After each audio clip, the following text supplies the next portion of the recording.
that you don't pick anything up in the future I because promise you I won't. I have it. do you know how many times I hear that? I'm pretty sure you hear it on an everyday basis. I'm Every sure you do. single. But I'm the one that I am one of those persons that means it when he says it. I'm gonna hit the pause button.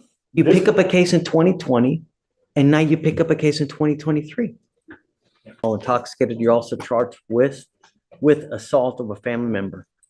You're facing up to a year on the assault case and or a $4,000 fine. And on the DWI, you're facing up to 6 months in jail and or a $2,000 fine. What have you guys worked out? So for he's pleading time served on the DWI, 13 months deferred on the assault conditions. Okay. This is how you understand this agreement. I'm sorry.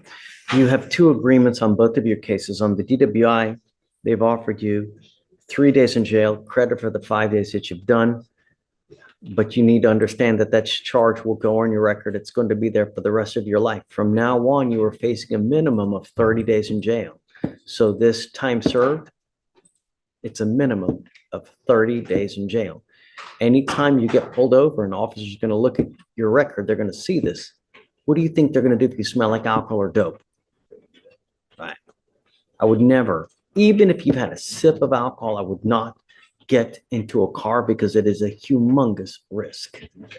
As far as the assault of a family member is concerned, you've worked out an agreement. They're offering you a 13-month deferred. Deferred is a type of probation that if you successfully complete it, you do not end up with a conviction on your record. You must understand, though, that this comes with an affirmative finding of family violence, meaning that if you ever pick up another one of these cases, even if you successfully complete the deferred, you will be looking at a third-degree felony, a minimum of 2 years in prison, a maximum of 10 years in prison. You can also never own a gun or ammunition as well. You will be signing this other piece of paper here, which is a written admonition that you are ineligible to possess a firearm or ammunition as a result of this plea bargain agreement as well.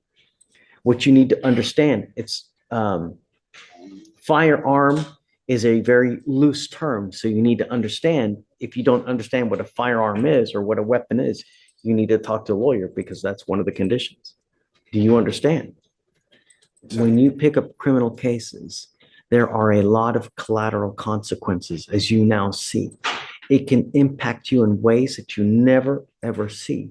That's why you need to strive to never pick up any kind of cases. And when you pick up multiple successive cases, it kills you. And now you're ending up with these things, with both of these. Anytime you come into a contact with an officer and they look at your record, you think that you'll get the benefit of the doubt. Be careful. Just, that's all I'm going to tell you is be careful. Now, part of the agreement on the deferred, you need to also understand you give up nearly every right known to man by entering this agreement. If you fail to live up to the terms of this agreement, we will issue a warrant for your arrest, put you in jail, and now you're looking at an entire year that you authorize to put you in custody if you violate this. Do you understand? For you to complete this successfully, you have to do a batterers intervention prevention program, what's called a BIP class. This is a 15-week, I'm sorry, is it it's 18, right? 18-week class that you have to go to one time a week for 8. You don't have to do this. We can set your cases for trial if you don't want to do this. Well, look, if you have that kind of attitude and you go into it, Have attitude, Judge, is just, I mean, I understand, I messed up. I messed up. It's no one's fault but mine. I understand that, but y'all really treated me like I'm constantly getting in trouble for it. I'm not. I mean, I understand. I got a DUI and I ended up catching another. criminal court, did you think this was going to be rainbows and gumdrops? No, I didn't think that. I'm just, it's just. And here's the thing, though, Mr. Faris, what you need to understand is if you think it was bad here, that's what you're saying to me now. If you think it's bad now, wait till you get out there in the free world with even more conviction on your record. Life will only get more difficult with the more convictions that you get. I hadn't been getting in trouble for the past year. I got that DUI in 2020. I have not been in trouble for it since then. So y'all treating me like if I'm constantly getting in trouble for it. And I'm not trying to be rude. I'm really not. How did we treat you that you're constantly in trouble? Tell me. This is a conversation. It's no, but Nathan, I want him. How did we treat you in what way? I mean, I'm not Tell saying me. y'all treating me in any way. It's just like the way you talk to me. I have like I'm just a hardened criminal. All I did was I was young. I made a mistake. I was 20. I made a mistake. I was drinking. It was just a mistake. Please do not admit to committing the offenses. We actually haven't been found guilty yet. You mean how I'm talking to you right now? Yes, sir. I'm telling you what to expect. And I understand that, And I'm but telling you how it's going to affect you. and I understand that. And I'm telling you that you can't own a gun. That's fine. No problem. You can't own any ammunition. That is fine. No problem whatsoever. If you pick up another assault like this, you're looking at 2 to 10 in the penitentiary. See, but I didn't assault nobody, but I You're pleading understand. guilty to assaulting. But I understand. You're- I'm not going to take your agreement. If you're telling me you're not guilty, then we're not going to do it. That's how this works. You're pleading guilty and admitting that you committed a crime. Okay. If you stand up here and say you didn't commit a crime, No, then no, you're not pleading this guilty. isn't like, I don't, it's not a game. And I'm not going to let you Understand that. plead guilty if you're not guilty. If you're not guilty, then let's try it. I'm not taking your plea of guilty if you're not guilty. That's it. You know, At this point, I politely request that we reset this case, short distance, have the client's appearance be required. well, hold on a second. How old is the case? I mean, the case is from 20, it's 510 days old. No, we set the case for trial today. We'll do that. That's it. And I'm not here to play games. If you're either guilty or you're not guilty, but we don't plead people guilty when they're not guilty. That's not a game that we play here. And understand the way I talk to you now is in hopes that you don't pick anything up in the future, I because promise you, I haven't. do you know how many times I hear that? I'm pretty sure you hear it on an everyday basis. I'm Every sure you do. Same. But I'm the one that I am one of those persons that means it when he says it. I'm gonna hit the pause button. You This- pick up a case in 2020 and now you pick up a case in 2023. I'm gonna hit the pause button here. What you're getting upset about is actually the language that the judge is required to say.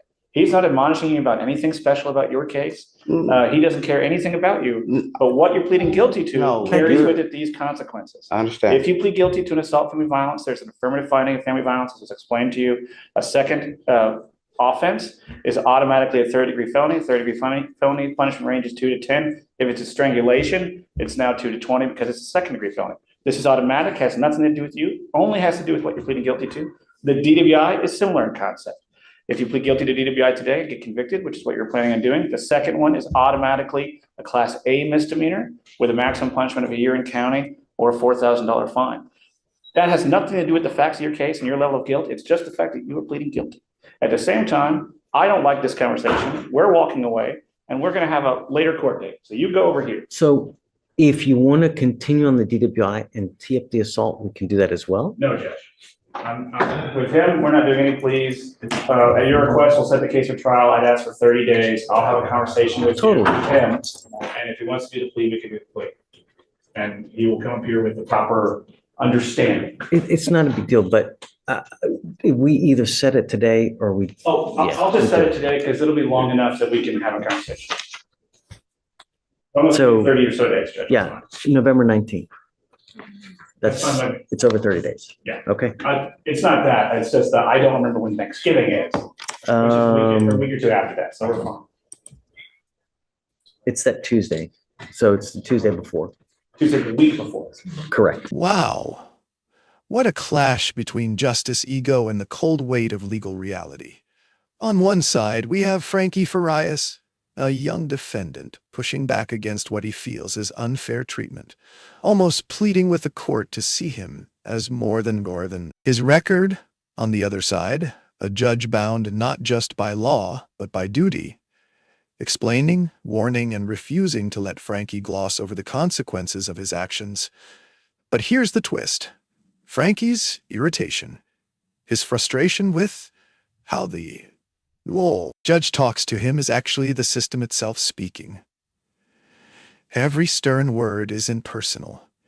It's the law, carving permanent marks into his future. And yet it feels personal, doesn't it? That's what makes courtroom drama so gripping. The law is cold, but the people living under it are anything but. So I'll ask you, was the judge too harsh or simply honest? Should Frankie be treated with more empathy? Or is this blunt reality the only way to break through? These aren't easy questions, and that's why this moment matters. If this courtroom standoff stunned you like it did us, smash that like button. Drop your verdict in the comments below and subscribe for more courtroom breakdowns every week. Because in these walls, justice isn't just served. It's dissected, debated, and lived.